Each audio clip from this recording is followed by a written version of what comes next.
Common values, common goals, common sense. The Common Sense Podcast with Semi Bird. All right. Well, welcome everybody. Happy belated Thanksgiving to you. I hope you had a great holiday with family. I'm sure you ate as much as I did, which is too much, especially at my age and my girth. My winter weight tends to stick around all year long, but different podcasts on that one. We won't go there. It looks like everything's working. We have our text up. I see we have some friends online here. Dee and Delmer, good to see you guys, and hopefully we'll have more joining us. So today's podcast is going to be on law and order and public safety. This is one of the most pressing issues in Washington State, nationwide, but specifically in Washington State. And I'll tell you why. Here's where we're at in Washington State. And you've heard these statistics. You maybe have heard me say it to you before. You know, in terms of property crime, we're up 73%. Rape is up 51%. And just the fact that that disgusting word came over my lips to say that to you, right? That disgusting crime, up 51%. Murders up 96%. And according to the FBI, compare Washington State to the national average on violent crime. The national average on violent crime is actually dipping lower. And the FBI measures it at approximately a percentage per 100,000.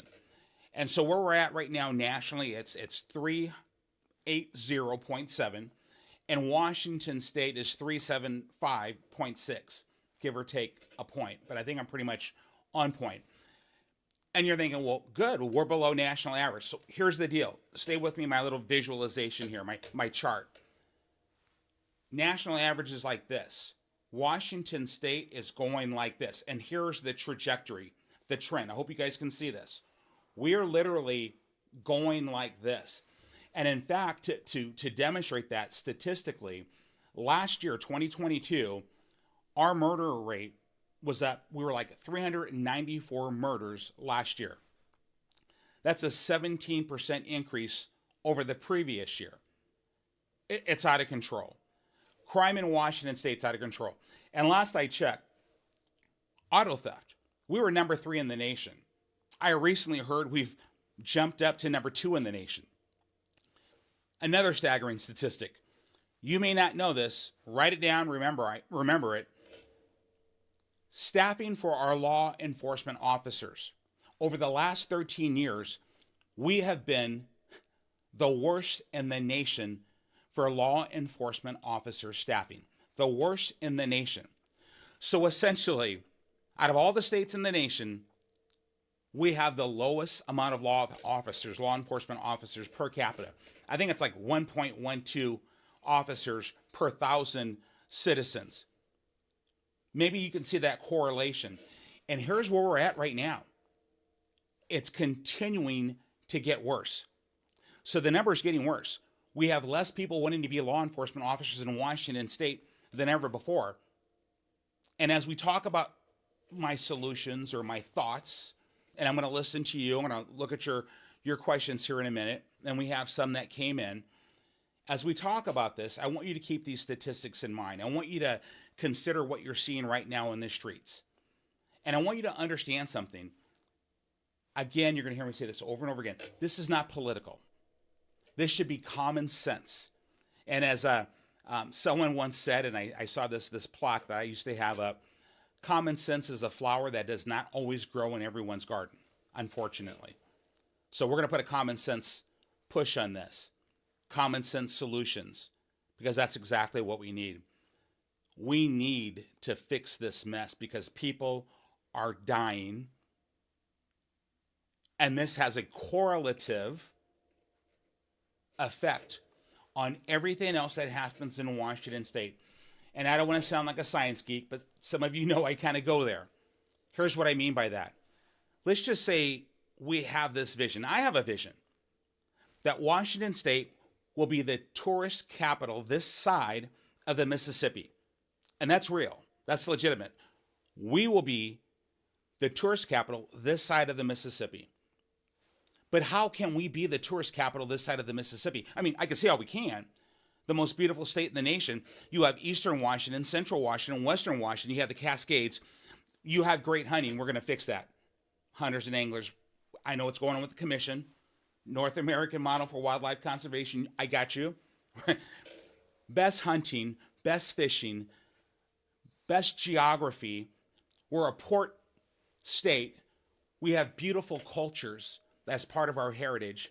Our Native American culture, our Asian culture, our Hispanic, I mean, all cultures, our African culture. I mean, Washington State is beautiful. There is no reason why we are not already the tourist capital, I would say, of the nation. But how can it be when crime's out of control?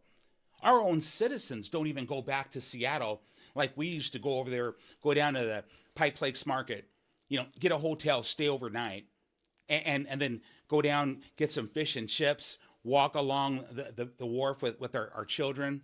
We don't do that anymore, and we live here. That's the Emerald City. That's where I was raised. As a little boy growing up, well, when I was older, my best friend Doug and I, we used to take bike trips down there, and Mom would come and pick us up, and we'd go back home. But we would bike ride a whole day trip. You don't do that anymore. It's too dangerous. We even hesitate to drive our car to Walmart for fear, A, we're going to get our catalytic converter stolen, or we're going to get our car stolen, or we're going to get mugged, raped. You get it. So how can we do this if we can't even do this? We have to get crime under control. So let's talk about the fact that we have our law enforcement officers, our heroes, risking everything. Every morning, every night, every afternoon, depending on which shift they're working, they get up, they put their badge on, they put their weapon on, and they go to work to protect and to serve the citizens of Washington State, their communities, many of them from that community. But then they do their job.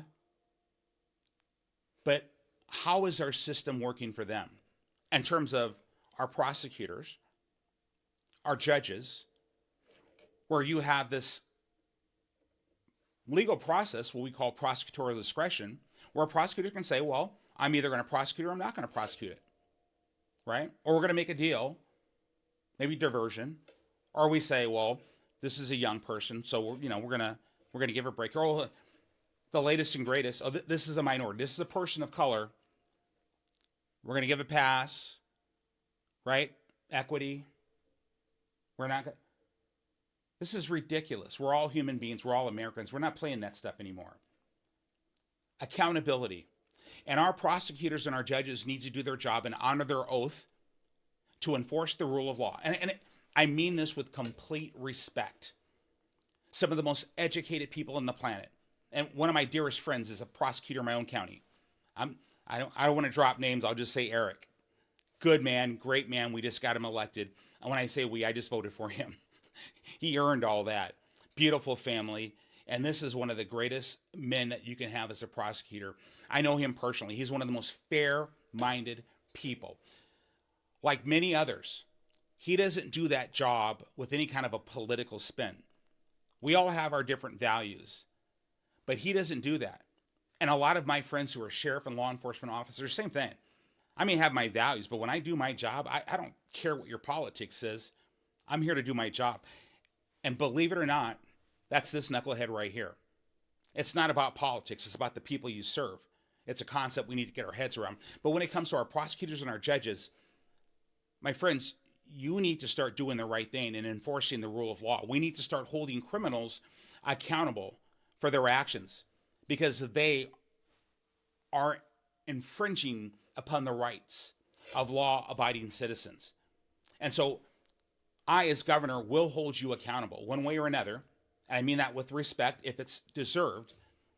And we start by saying we're going to keep tabs by ranking, public safety ranking, because if a law enforcement officer brings someone in, rightfully, legally, and that person goes before a prosecutor, and that prosecutor deems this case is worth prosecuting, and he goes before a judge, and a judge releases that person goes back out, reoffends, causes harm, shouldn't that judge be held accountable? Well, it starts by a public safety rating because that judge just compromised public safety because that person just reoffended. The same thing with a prosecutor. Catch and release, their own recognizance, where they should be in jail, not released because of their list of offenses, of violent crimes. We have to get a handle on this. And if folks don't like that, I'll listen to you. But the statistics speak for themselves. There's always things to consider. People being in the wrong place at the wrong time. There's always things to consider. I'm just saying, for those repeat offenders who have no regards for other people's lives, their livelihoods, we must hold them accountable. The next thing is, as in other states, if you are failing to honor your oath of office and enforcing the rule of law, would you not be in contradiction of your oath and therefore liable in some form or fashion, legally, lawfully liable? So why would we not look for a legal justification to have you removed from office if you refuse to do your job? When it comes to the lives of citizens, ask yourself this: what do you expect of your governor? What do you expect of your attorney general, the chief law enforcement officer of the state? That's a whole nother discussion. I'm not going to go there right now. That's a separate elected office, but you know where I'm going with this. But as your governor, it is my job to protect the citizens of the state. I work for you. I serve you. It goes without saying, my job is to bring forward and ensure that the laws that I approve are protecting you. When you have out of control crime and you have an administration that's violated your Second Amendment rights, passing an assault weapons ban, a mad capacity ban, which is unconstitutional. I'm not taking a side. I'm giving you a very unbiased read on this. And it's not my opinion. Judge Benavides from the Ninth Circuit, which even though there's a case in California that just came back from the Supreme Court, and Judge Benavides from the Ninth Circuit, we are also in the Ninth Circuit. Judge Benavides said it was unconstitutional. Our law is also unconstitutional. Gators Guns. Bob Ferguson is going after Gators Guns in Southwest Washington. Magazine capacity. It's already been deemed in California as unconstitutional, but it's happening in Washington State. Do you see how that is not common sense? How can we be in the Ninth Circuit and California, that law, similar to ours, pretty much the same, the judge in the Ninth Circuit that has jurisdiction down there says this is unconstitutional. But yet our attorney general is going after this small business and ruining their lives. So we need to take action to ensure our system works. That's just one start. Let's talk about our law enforcement officers. I already said they're understaffed, 100% understaffed, the lowest in the nation. That is an affront to everything that we would call common sense. We need to recruit. We certainly need to retain. But you have to think of that cause and effect again. Who would want to work in law enforcement? I was talking to a friend of mine, dear friend, he's a state patrolman today. We had a long conversation. He took time to speak with me. He knew we were going to do this, and he wanted to give me some insight, because that's what I do. I listen to the subject matter experts. And we were going over a few things, and he was just reminding me, Simi, we used to have like 600 applications consistently. Now we get like 60. This is huge. And if you go into your local law enforcement offices and ask them how recruitment and retention is, you're going to see the same thing. It's dropping off. Why? Here's a few things. Because I've been doing ride-alongs, and I've been talking to our heroes in uniform. And here's what I've learned from them, and what I already know to be true. Motivation's down. Why?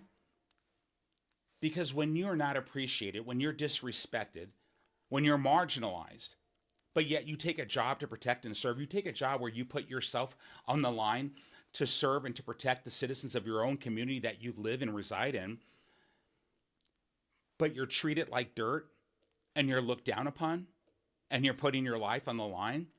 And then if something goes wrong, instead of innocent until proven guilty, which again, the rule of law, you're guilty until proven innocent. And even if you're proven innocent, and you're clear to go back to work, go back on patrol, that shadow hangs upon you. And because they're backlogged, they won't close that out. It's almost like the investigation's still open, although it kind of has been closed, but it's not closed. You were released to go back, which means you were found innocent of whatever, or you were cleared to say that you did nothing wrong. And so you can go back to work to do your job. But this shadow is hanging over you. You see what's wrong with the system. And again, I'm not trying to target anybody. I'm not trying to be that revolutionary. I'm speaking truth and common sense. And this doesn't come from one officer or one state patrolman or one detective. This comes from many. This is what we call validating your research. So morale is down. We must do better. A call goes sideways. And we're going to put their entire life on the line, their livelihood on the line, the welfare of their family on the line. We must do better. As governor, let me just say this. I will proclaim my first day in office. I think we should sign a pact with our law enforcement officials to honor them. A resolution of some sort to say that we do honor them. We respect them as those heroes in the front line, those guardians at the gate that protects our citizens and our communities, and that we value them. And what's implied in this is simply this. If as a law enforcement officer you abuse your power, you be held accountable. But what people don't realize is that already happens within the law enforcement community. This is not like, I'm not going to label other states. This is not like the 60s Alabama or something like that anymore, folks. It's like smoking in an airplane. It's uncool. You just don't do it anymore. It's not allowed. It just doesn't, you don't see it like that. We need to do better. We need to value our law enforcement officers. So here's another thing I want to do. Universal reciprocity when it comes to certifying of our law enforcement officials. So we have two ways to become a law enforcement. One, lateral transfer, which means if you're in Ephrata and you're a certified peace officer, you got into the Criminal Justice Training Commission, you got into the police academy, you're a cop in Ephrata, you can be a police officer in Seattle. Lateral transfer. That's the easiest way to go. Or you go in through the academy. You apply to a city police officer, department, you get hired, or county office, right? Become a deputy, you get hired. Fish and Wildlife, I think used to be gaming, same thing. You go to the academy, you graduate, you go back out to your department, get with your FTO, field training officer, certain amount of time, then you're on your own, right? That's the process. Lateral transfer is the most easiest, but we don't have enough. So what we need to do is we need to recruit from outside of our state. And so what we should start doing is looking at places like Montana, right? Wyoming, Florida, Kentucky, any other state. And then we need to incentivize that with bonuses. And yes, this will be a budget. Yes, this will be a budget. And I'll talk to you about budgets towards the end of some of my solutions. Recruitment and retention. This is a standard practice within any industry, any organization. It is worth the investment. Well, you tell me. Is it worth the investment to invest in law enforcement officers to protect and to serve our communities? Even if we weren't living in a lawless state, I would say yes, it is. But under the conditions, you're darn right we need to. Under the conditions, we are last in the nation. We are short. We need to plus that up. So universal reciprocity. And here's how the plus on this is going to work. Last year, one of the best laws that was passed is a compact we did for nursing, which says the same concept. It's like universal reciprocity. So a nurse from Alabama or a nurse from Texas can come to Washington State, and we're going to expedite that license transfer for nurses. And I'll have this discussion when we do our podcast on mental health and addiction. And by the way, my Law and Order Solutions with Actions is on our website, so you can see it there. My mental health and addiction, it's on our website, so you can see it there. We're going to take that compact, and I want to grow it because it's working great for our nursing practitioners. We need to have that compact with mental health professionals, drug and addiction treatment professionals, law enforcement professionals. You see what we're going to do? We need to plus up these professionals that we need in Washington State to backfill, to rebuild our infrastructure that is lacking. There's no time for blame. There's time for action. Solutions with action. So we're going to plus up our law enforcement. We're going to fill that gap. We're going to support them. We're going to value them. We're going to reward them. And then the next thing we need to do is we need to implement them into the community in a different way. And here's what I mean by that. And I know you're going to say, Simi, we're already doing this. And that's true. We already are. Somewhat. We have our SRO, our school resource officers. But some school districts are counting them out. Here's what they are, folks, if you're not tracking with this. This is a deputy. This is a police officer. This is a law enforcement official who, through a program, is a permanent fixture in our schools, which is great. Number one, you get school safety, which we need for our babies, right? School safety. And think about this.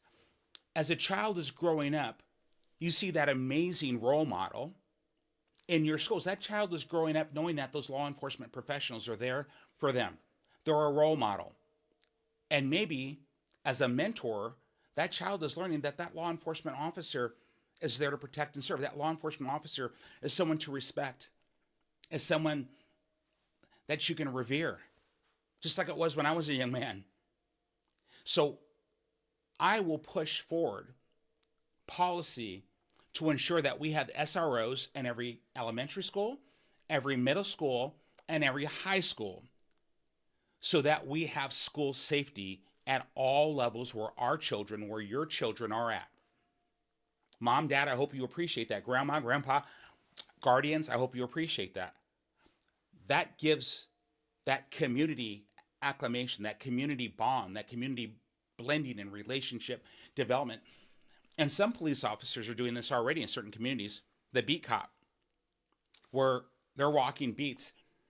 There's a gentleman who ran for Snohomish County Sheriff, Adam Fortney, a good man, a great man, someone I consider a friend, someone I supported from the very beginning, someone I support to this day, non-political, because Adam was the first one who said, hey, politics, I'm here to serve the people. That's one of the first reasons why I jumped on board to endorse him. He's a good man. Adam Fortney was doing programs to bring youth into a new light, to help them understand, to help rehabilitate youth. And I remember stories of young people would run into Adam when he was walking in a parade as he was campaigning, and minority children, as well as other, right? Adam didn't care. It wasn't about color. It was about taking care of that child and leading them back into the light, letting them know that the community cared, that law enforcement was with them, right? And I remember a story about a young lady who says, do you remember me? I'm so-and-so. And he remembered her. I remembered hearing how people would call him and his lovely bride at Old Dark 30 at night, and Adam would respond. I'm just saying, I'm not talking about the election or the outcome. I'm just saying that you have law enforcement officers out there, law enforcement leaders that are out there. I know. I've seen them. I've met with them. I'm endorsed by many of them who care about their community. We need more of that. We need more Adam Fortneys, right? I can give you a whole list of names of great sheriffs that are out there still serving. They're out there, folks. So we need to get that community policing going. We need to break that false narrative, right? That there's something wrong with law enforcement officers, that they don't care, that they're there to target. No, they're not. That's not how it works. And there are studies that have been done, by the way. I can tell you about a Harvard study Dr. Ronald did, a black Harvard professor. And this is after Black Lives Matter in Chicago and everything else. He did a study to answer the question, are law enforcement officers waking up saying, I'm going to go out and kill a minority today? And this black professor, revered, revered by the Harvard business, right? The empirical review board said, no, this is validated science. And the study came out and said, absolutely not. There's bias in every profession, but law enforcement officers don't set out to do that. That's not how they operate. So we're going to do better. There's a lot more to say with our law enforcement officers, but let's just roll into, we must repeal back to its original state that non-pursuit nonsense. And I know they made an adjustment last year. It's not enough. It's still not enough. Even if you have a crime being committed in front of you right now, you still have to call in and get permission from a supervisor. And with a shortage, if it's on a holiday or a weekend, is that supervisor on duty? Think about the time that it's going to take, and you have something happening right now. So here's how it works. I was talking to a friend of mine, and again, this state patrolman, and he says, essentially, I shouldn't say this because I don't want anybody to get any ideas, but I'm going to say it. You put your lights on, put that siren on, and that law-abiding citizen pulls over, you get a ticket. You put your lights on, you put that siren on, that that non-law-abiding citizen takes off, no ticket, because that's a non-pursuit scenario. How about what's happening in Thurston County? Another great sheriff, right? I think it's Derek Sanders. That young man, you already know. If you don't know, you should look up Sheriff Sanders, what he's doing in Thurston County. That young man's active. So I may get this wrong. Please don't skewer me for this. But there's crimes where they were running their cars into the windows, right, through the doors of shops, retailers, right? Because we already know we have a problem with that. And that would have been a non-pursuit situation, right? By these standards, Sheriff Sanders says, our county is going to re-evaluate our interpretation within the parameters of the law, because that is an assault. I could be off on this, but the reevaluation process, I'm correct on, I'm sure, and we will pursue those criminals. He took that initiative as a law enforcement leader to protect the citizens, those business owners in his community. We need more of that. But what we really need to do, what I need to do as governor of Washington State, I need to partner with our legislators. They need to understand, like me, they serve their constituents. Law and order is out of control in Washington State. We need to get it back. And if they're not willing to join me, I pray that they will. But if they're not, I will take executive action if needed to restore it. I will, if needed, to restore it. That'll be my second course of action. First, let's partner. Let's come together. Let's repeal those laws that hamstring our law enforcement officers. And then the next thing we need to do, folks, and I promise, guys, I will answer your questions.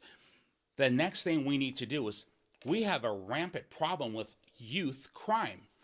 Not just in Washington State, it's nationwide. But if you have a youth crime happening, right, our law enforcement officers can't even initiate investigation without a full-on process. They are so hamstrung. This is why youth crime is out of control. There was something that was circulating on the internet earlier today. Well, actually, I think it was in our state news or city news, where they call themselves, the Kia Boys? These are young men, I think average age 13, driving stolen Kias, driving through school grounds on the west side, sticking out guns out the windows like it's the wild, wild west. Children are going through schools. Parents are concerned. A mother called in 911 crying, concerned for the life of her child, and she said, I was told I can't unenroll my child until the end of the year. I'm worried for my child. She was crying.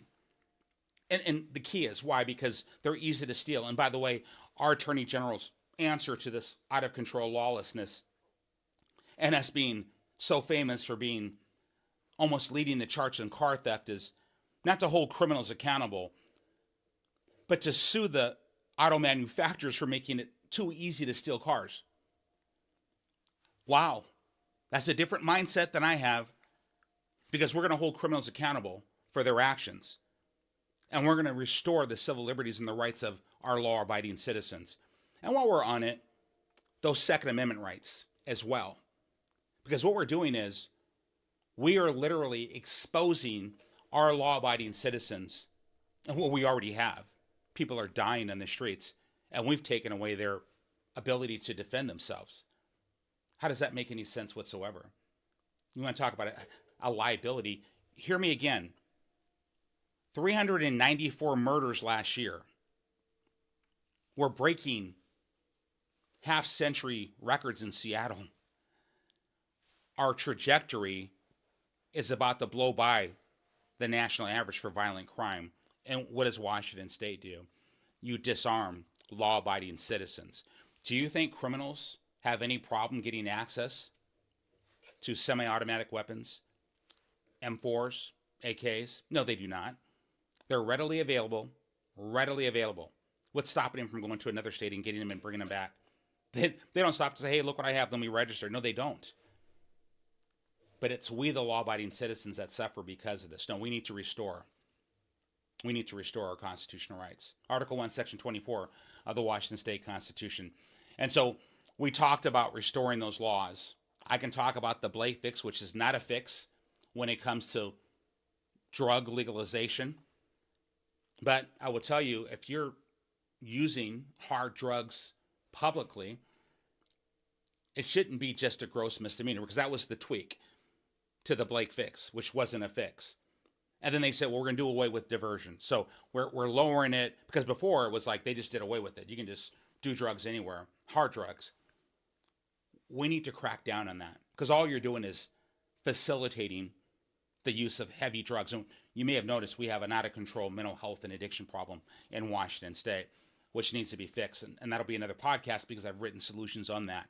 And I have solutions on that.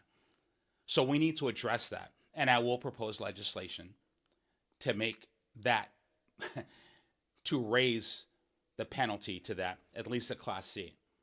Now, when it comes to drug trafficking in Washington State, I want to say I took some heat on this one. My task force that I talked about. I want to explain it to you, because you deserve. Some of you asked me, so because they're saying, oh yeah, another agency, right? You're going to grow government, right? You're supposed to be one of those guys that makes it smaller. You're going to add more taxes to the people. So I'm going to explain this to you. But before I go into that, I want you to understand that how I do business is not how this other administration does business. We're all different. I am a business consultant. I'm a behavioral scientist. I get hired by large corporations, governments, to go in and fix things to make them more efficient, more effective, streamlined, more fiscally responsible. We balance budgets, right? We operate. We use Lean and Six Sigma methodology, HPI, HPT. That's what I do. So as I'm here applying for a job, you as my employers, potential employers, I want you to know my resume, and we'll talk more about that. If you're trafficking in death, aka fentanyl, and I'm not talking about an addict, someone who's lost themselves to addiction, like my nephew who died last year, and they're selling a couple pills just trying to get a fix for themselves. I'm not talking about imposing a Class A felony and locking them up, minimum, maximum. No. I'm talking about the big dogs who are trafficking in death, who are running this show. And so that is one of the steps that I want to propose, that we escalate. That'll be a Class A felony if you're trafficking in hard narcotics, if you're trafficking in fentanyl, you know, the drug that killed 110,000 people, you know, the drug that ages 18 to 45, it's the number one cause of death in Washington State. That drug, the 50% that comes in through the Arizona border, the state I visited a week or so ago with my friend Mark Lamb to get eyes on. Yeah, I know counter narco-terrorism because I work that. But I needed to get the most updated. Why? Because I'm bringing solutions with actions. I'm not making things up. I'm doing things that I know needs to be done based off of science, based off of known facts. So let's talk about this task force. You know, I've worked with what we call a joint interagency task force, and there is. It's literally a JIADF South, a JIADF West. I've worked with both. JIADF South, you know, South Central America, Colombia, that's JIADF South, and Caribbean, Pacific area of operation. JIADF West, worked there. Asia Pacific, because you know Pacific, we have China running precursors, right, for our methamphetamines. We have China running fentanyl. You know that. So familiar, right? My second language, my third language, Spanish, right? So working these things, getting situationally aware so I know what needs to be done so I can do what I need to do when you elect me as your next governor. The task force that I'm talking about, it's not creating a new agency. We have the Washington State Patrol. It's our state police, essentially. The Washington State Patrol already works with the Drug Enforcement Administration. The Drug Enforcement Administration already leads a task force specific to drugs in Washington State. I'm always hesitant of what I will say and not say, because you just, OPSEC, right? And so I'm going to be very cloaked in this, but I'll give you the gist so that you know. And if you want to phone a friend, you can go ahead and dig deeper. Or send me a message, right? They already lead a drug task force. I know that, if that's what some of you may have been thinking. So we don't duplicate effort. That goes against what I do for a living. That's waste, right? This is different. They have a focus. They have a mission that is federal controlled mission. Washington State governor is responsible for Washington State and the citizens of Washington State. We have that 10th Amendment thing, states' rights, right? So what I'm saying is, I appreciate that. I will work with them. We do have State Patrol and other, right, law enforcement officers that work with them. But what I'm proposing is a different approach to where our State Patrol leads our own interdiction. Specifically, while DEA might have a higher level, let them coordinate through us. So from state level, through county, through municipal, we have that continuity of effort, right? So this task force can be an add-on to what I'm going to be proposing, and this will maybe really rock some of your socks off, and maybe not in a positive way.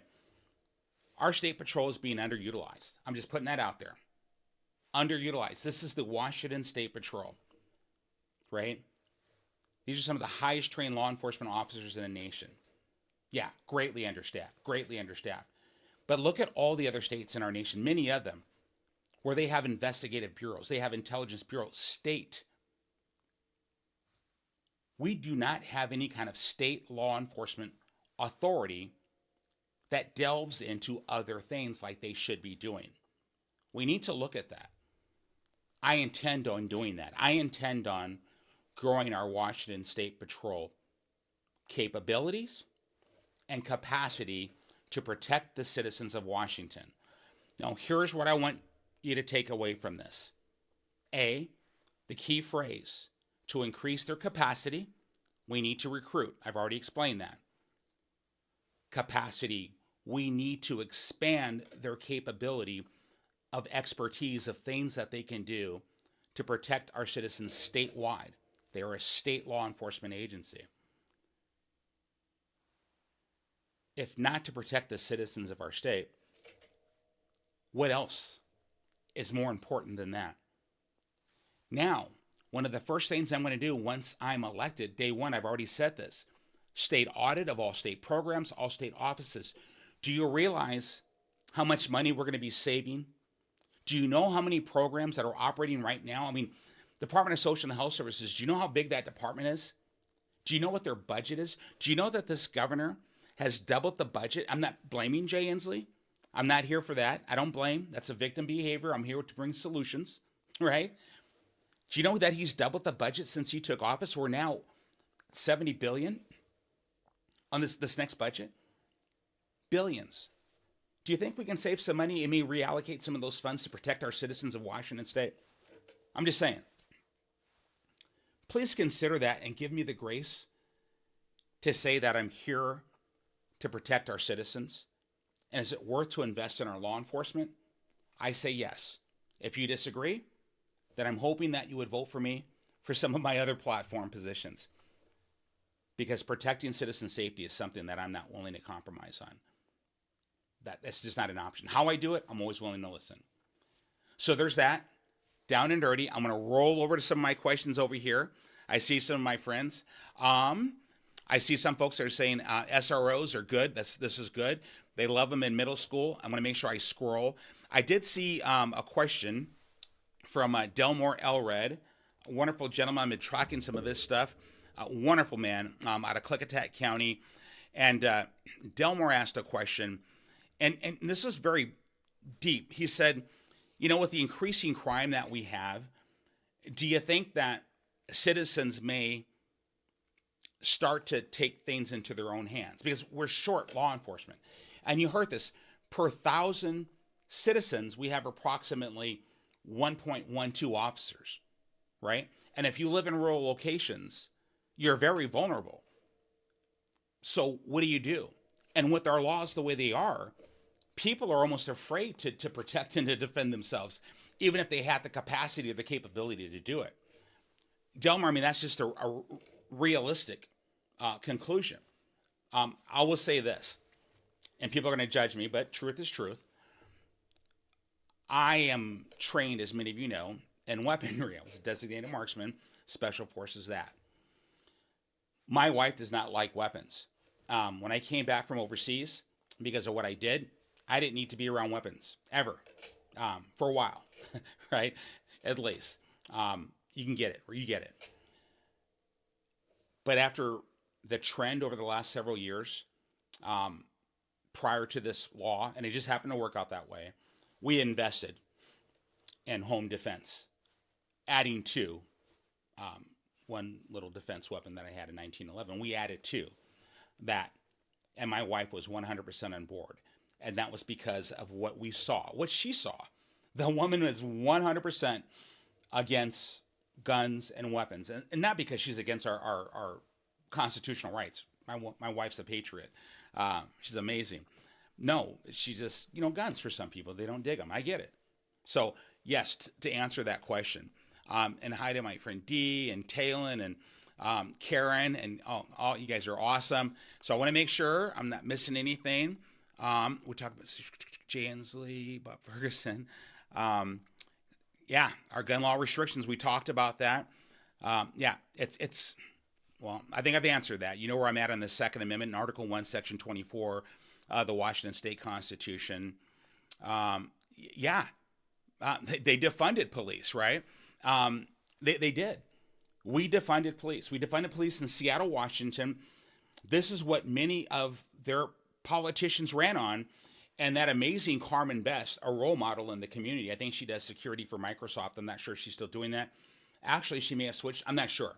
I just know a great leader in our community, someone that I admire and respect. I'm not sure what Carmen's politics are, and I don't care. I admire her and I respect her, and she was a great police chief.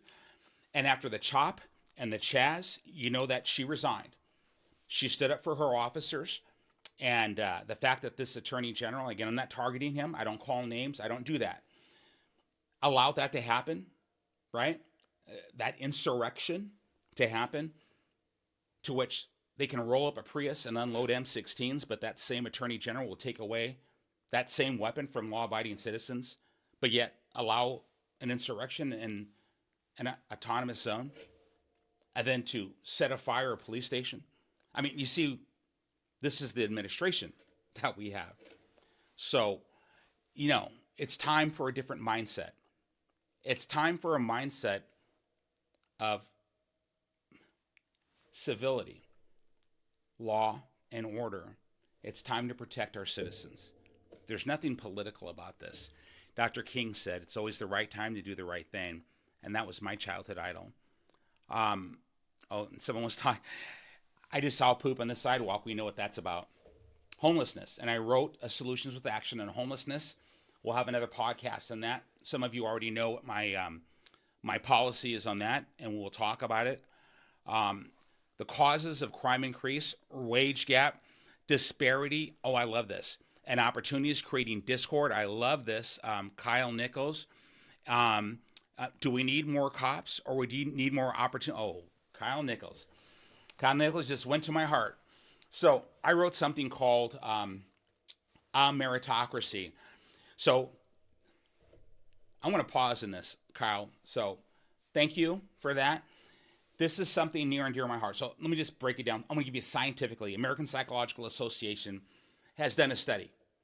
And the study says that gun violence, it's not about guns. The guns are not the cause of gun violence. This is the American Psychological Association. It's social, economic, and psychological. Those are the things. It starts with social disparities, right?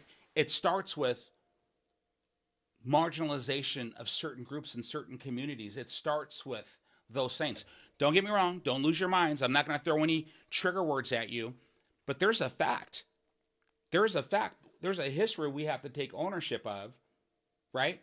And you have a welfare system. We talked about that social services system that we pour billions of dollars into. Hear me out in this. And some people might not like that. This is how it works, right? But I'll listen to you, always. We have a welfare system that pays people just enough money to stay poor for the rest of their life. We need to bring opportunities, certifications, trades. I'll say trades, jobs. We have so many businesses that are crying out for certified craftsmen and women that we should be bringing programs. It's teach them how to fish. You feed them for a lifetime. It's the same concept with a job or a certification. This is how you break it down. When Martin Luther King, that great I Have a Dream speech in August, right? That March on Washington. That theme, if you had a flyer in that, it was jobs and freedom. That's what the march was for. It said it. Jobs and freedom. Remember, he was my idol. I've read everything the man ever written, ever said. And I'm going to finish Dr. King's dream. And I promise you, what you're thinking, what you want for our state, it's the same thing Dr. Martin Luther King wanted. Equality of opportunity, not equity of outcome. This is America, not Russia or China or Venezuela. Equity of opportunity. And that is to let's lift people up out of poverty and despair. Let's bring those programs and lift people up out of there, because right now this welfare system, it breeds generational poverty.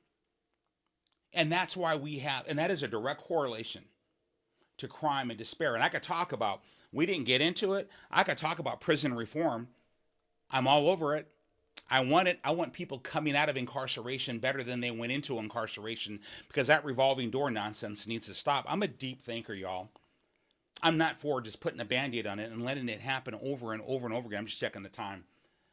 We need to start fixing some stuff. And we need a scientific approach to things. We need to start thinking broadly. Kyle, I'm hoping I touched onto it. Yes, we do have to have law enforcement. We do. For the obvious reason, my friend, that was deep. That was beautiful. I'm with you. I may not have hit it the way you wanted it, but I shared my heart with you so you know, and I'm always going to be here for you.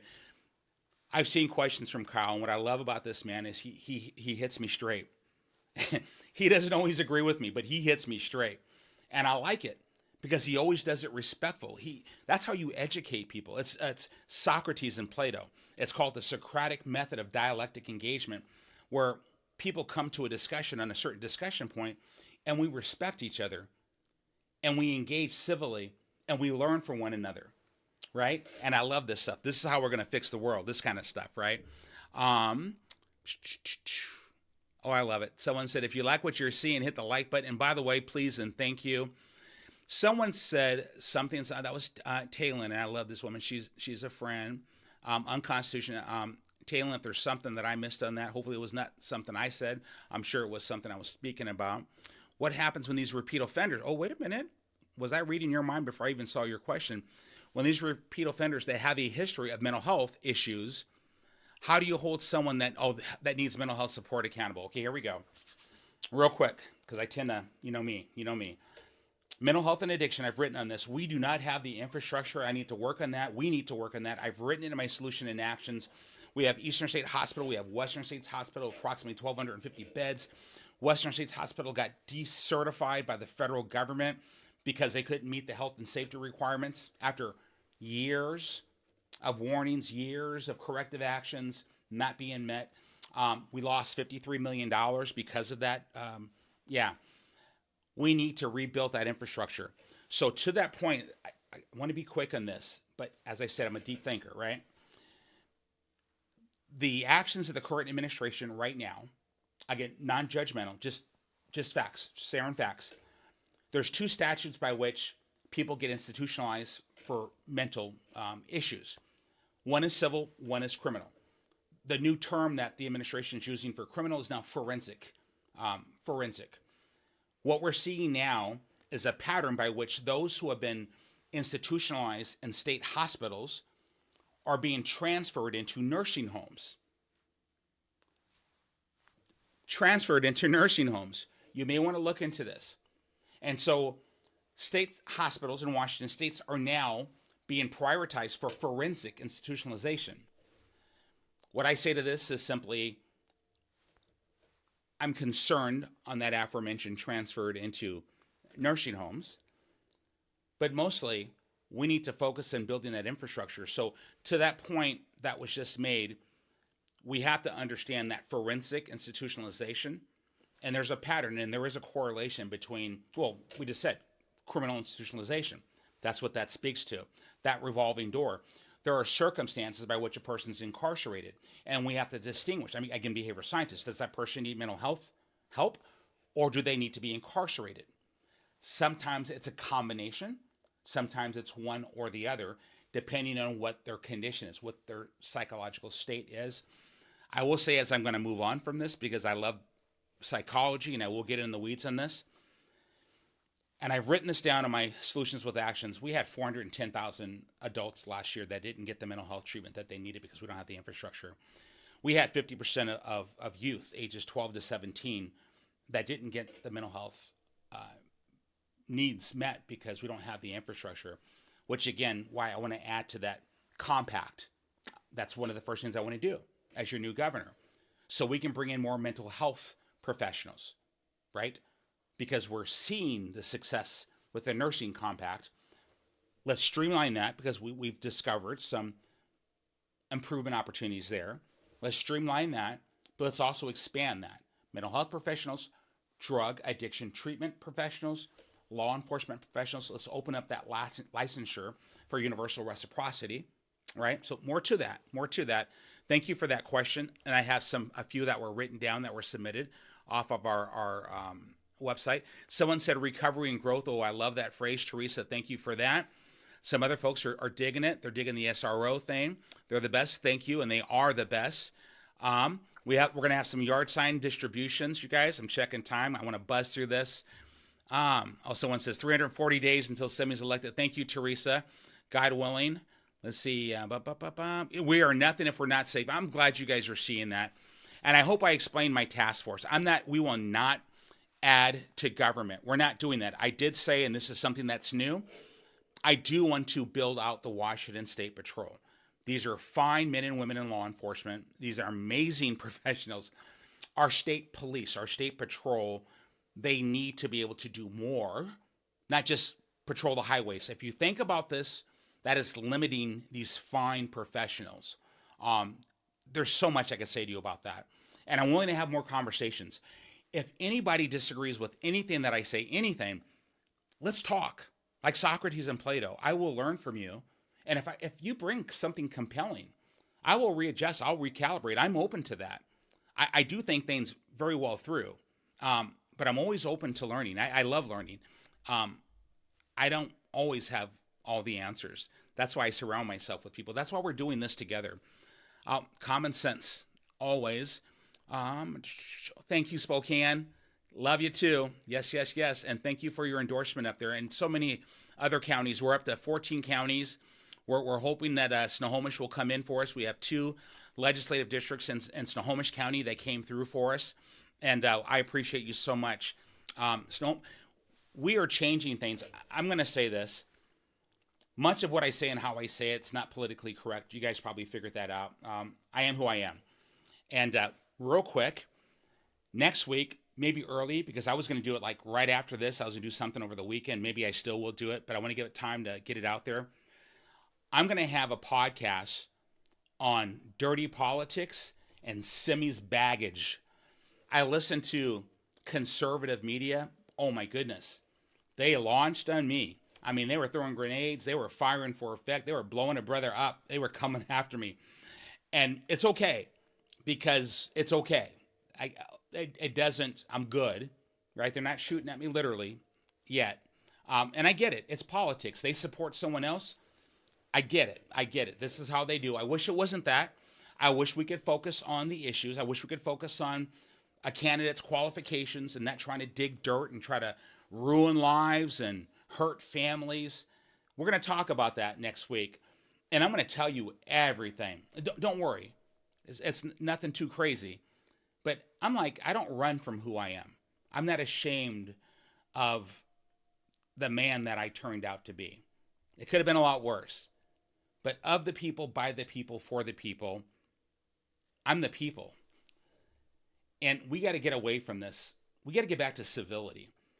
You already know it. We talk about, we talk about, oh, I would never run for office. Oh, no, it's not with what I've done. Well, why the heck not? I mean, did you learn from it? How many of you out there have made a mistake in your life? Are you evil? Should you never be able to do anything to serve? Are you a bad person? Hey, maybe you did something silly, and maybe now you got a PhD. Maybe now you're a teacher. Maybe now you're a coach. Maybe now you're an engineer. Maybe now you're a police officer. Oh, yeah, we have a lot of stories about police officers, right, who have gone to jail, came out, right? Are those not the best kind of stories? But why do we have people that try to hold people down instead of so I'm gonna be on the other side of that. We're gonna stay positive, because when people go negative, that just gives me an opportunity to talk about policies, talks about solutions, and then yeah, you want to bring up baggage. I'll take my luggage out and I'll unpack right in front of you, right, dirties and all. I'll bring it out. It's all good. So I'm looking forward to that. And yes, I want to be in Port Angeles. We're gonna be in Port Angeles, and we're gonna be in Forks, and I'm looking forward to that. Clallam County, I'm coming. That's all right. I'm with you. Mason County, my Mason County people.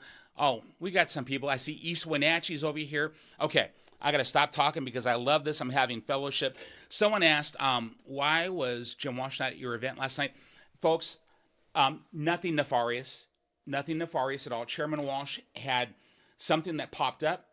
He was double booked, and give a man grace.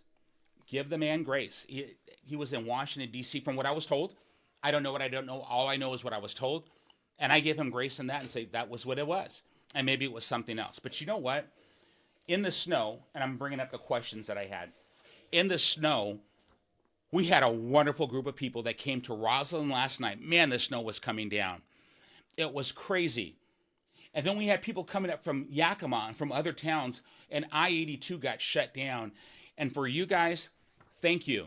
Thank you for trying to make the trip. I know you got turned around. I got a couple messages. I saw it after the event. But thank you guys. Thank you for your donations. And yeah, we're at 250 something, right? Don't worry about it. The money's going to come. We're going to win the primary. Right? And we're not going anywhere. I'm not getting out. I'm not going anywhere. We're going to be in the primary, and we're going to win because we're bringing something different. We're going old school. We're Constitution. We're Martin Luther King Jr., baby. We are bringing unity to Washington State. And someone asked me in here, and I just remembered. Bear with me. We may go over, and I hope you guys give me a little grace on this. We may go over, and usually I don't. I thought I was going to be short today. Someone said, you talk about political aristocracy and wealthy elite. So number one, I'm a capitalist. And I love that. And I love free market. And I would love everyone. I really, truly want to lift people up out of poverty. And I want to facilitate people breaking generations of poverty and seeing them become not only the first graduates or maybe the first tradesmen in their family, the first millionaires in their family's history. That's what I'm about. That is legacy making stuff. Would be an honor for me to facilitate policy or leadership to make that happen for our citizens. That's how my mind works. That has nothing to do with politics. It has everything to do with being proud of your state, loving your state, and therefore loving the people who live in your state. It's creating value for everyone. That's it. No prejudices. Love. And I'm not afraid to say it. Just remember, I was a Green Beret. Love is what it's about.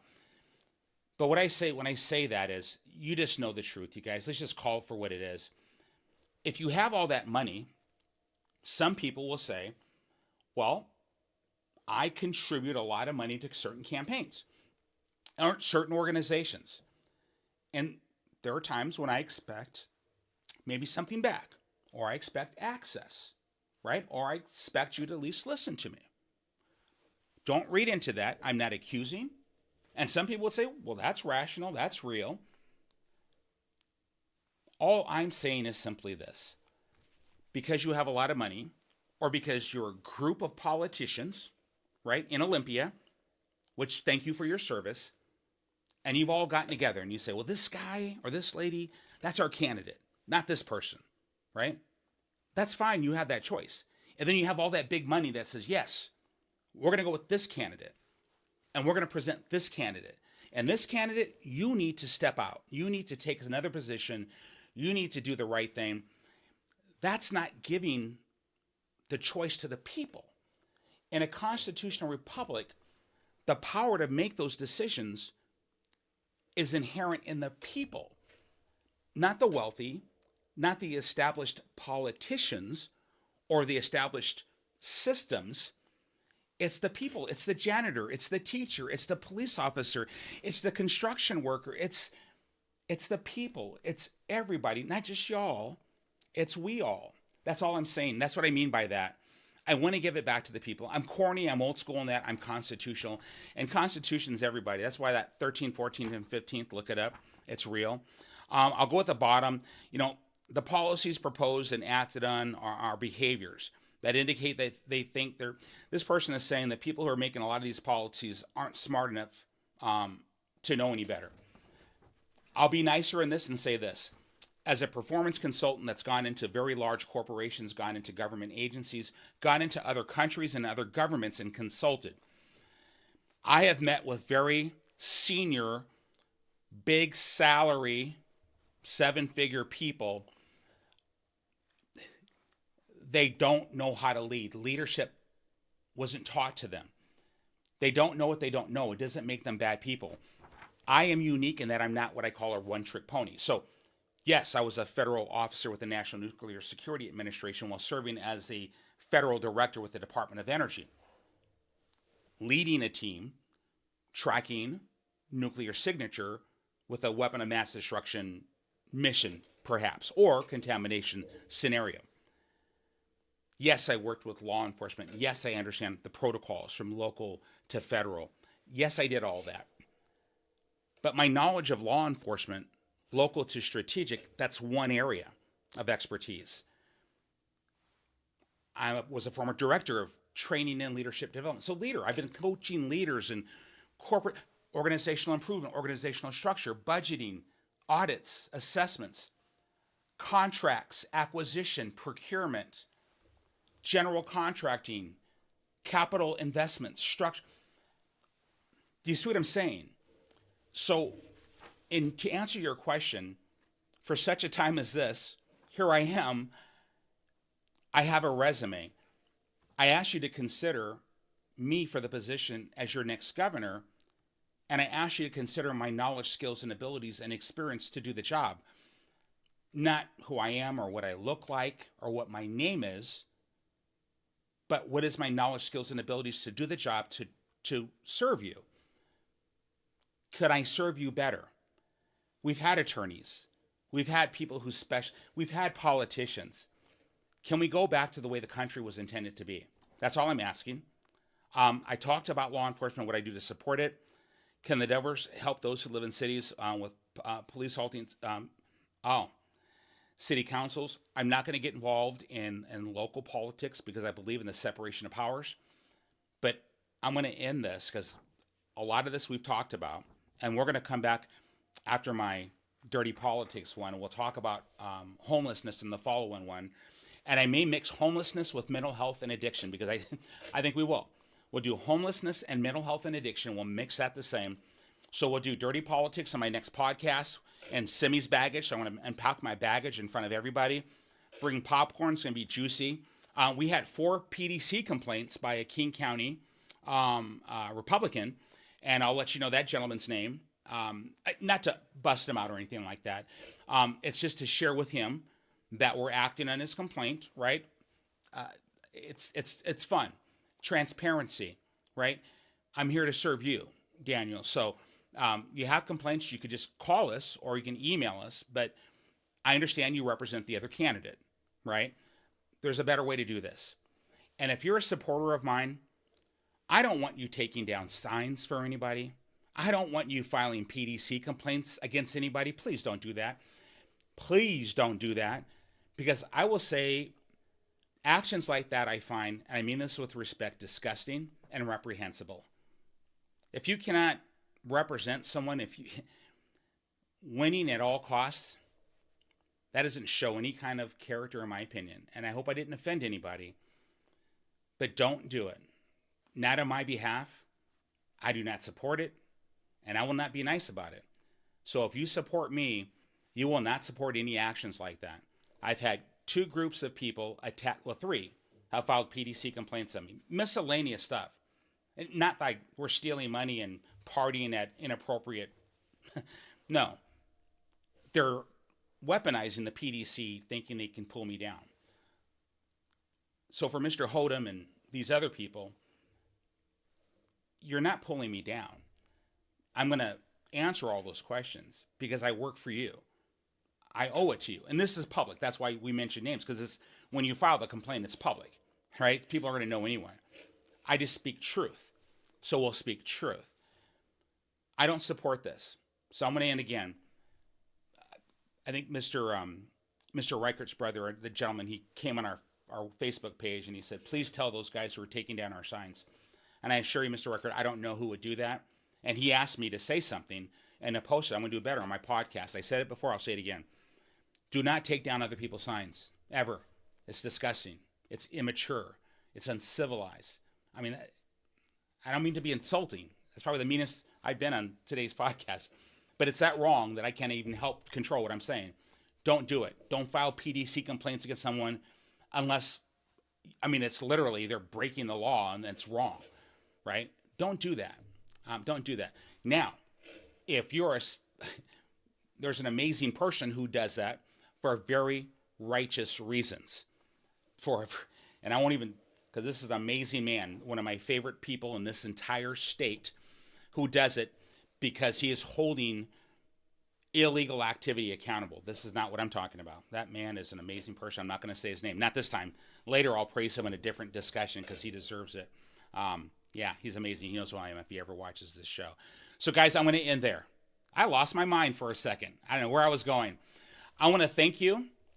I want to thank you from the bottom of my heart. Together, we're going to win this election. I'm telling you, we are. You already know we are. We are going to do better together. We're winning.